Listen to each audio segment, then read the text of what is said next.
కేసినేని నాని ముఖ్యమంత్రిని కలవబోతున్నారు, వైఎస్ఆర్ కాంగ్రెస్ పార్టీలో చేరబోతున్నారు అనగానే తెలుగుదేశం పార్టీకి సంబంధించినటువంటి వాట్సాప్ గ్రూపుల జర్నలిస్టులు లేకపోతే సోషల్ మీడియా జర్నలిస్టులు ఒక ప్రచారాన్ని తెర మీదకి తెచ్చారు.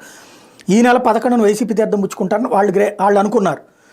అందులో భాగంగా తనతో పాటు మరో 5 అసెంబ్లీ సీట్లు కోరారు నాని అంటూ వీళ్ళే ప్రచారంలోకి తెచ్చారు. అందులో విజయవాడ తూర్పు నుంచి తన కూతురు కేసినేని శ్వేతకి ఇవ్వాలి అని కోరారని. వాస్తవంగా అవినాష్ని వెంట పెట్టుకుని వచ్చాడు ఆయన, లేదా అవినాష్ తన వెంట పెట్టుకుని వచ్చాడు. కాబట్టి ఇది తప్పుడు ప్రచారం. విజయవాడ పశ్చిమ నుండి ఎంఎస్ బేగ్, అది ఆల్రెడీ బేగ్ కాదు, ఆల్రెడీ ఆసిఫ్కి అదేం పేరు మారుస్తానే జగన్మోహన్ రెడ్డి ఏం హామీ ఇవ్వడు. ఇవ్వబోతే నందిగామ నుండి కన్నెగంటి జీవరత్నానికి ఇవ్వమని కోరారని. అది ఏమన్నా చేయించాము, ఎందుకంటే వైఎస్ఆర్ కాంగ్రెస్ పార్టీకి ఆల్రెడీ ఇప్పుడు ఉన్నారు ఎమ్మెల్యే వెంకటరమణకిను కేసినేని నానికి మంచి మొన్ననే చెప్పాను నందిగామకి బాగా సేవ అందించాడు. మరి అతన్ని కాదని చెప్పి వెంకటరత్నానికి ఇవ్వమంటారని చెప్పేసి కేసినేని నాని అడిగారంటూ వీళ్ళు ప్రచారంలోకి తీసుకొచ్చారు. తద్వారా వెంకటరమణని రెచ్చగొట్టేటటువంటి ప్రయత్నం, అట్లాగే దేవినేని అవినాష్ని రెచ్చగొట్టే ప్రయత్నం.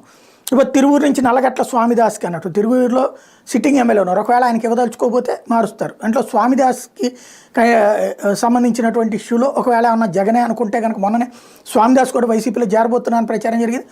నేను ఇంకా ఎట్లాంటి నిర్ణయం తీసుకోలేదని మొన్న ఆయన ప్రకటించారు, నన్ను తిరువూరు సభలో పిలవలేదు కాబట్టి అని కూడా చెప్పుకొచ్చారు. కాబట్టి అక్కడ తిరువూరులో కనుక క్యాండిడేట్ మార్చాలని జగన్ అనుకుంటే అందులో కన్సిడర్ చేయించాము.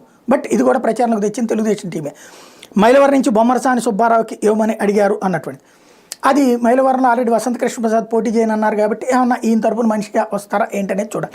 ఓవరాల్గా అయితే కనుక ఇది ప్రచారంలోకి తీసుకొచ్చారు. ఇందులో 2 తేడా కనబడుతున్నాయి, 2 అవును కావచ్చేమో అనిపిస్తున్నాయి, 1 పక్కా ఫేక్ కనిపిస్తుంది.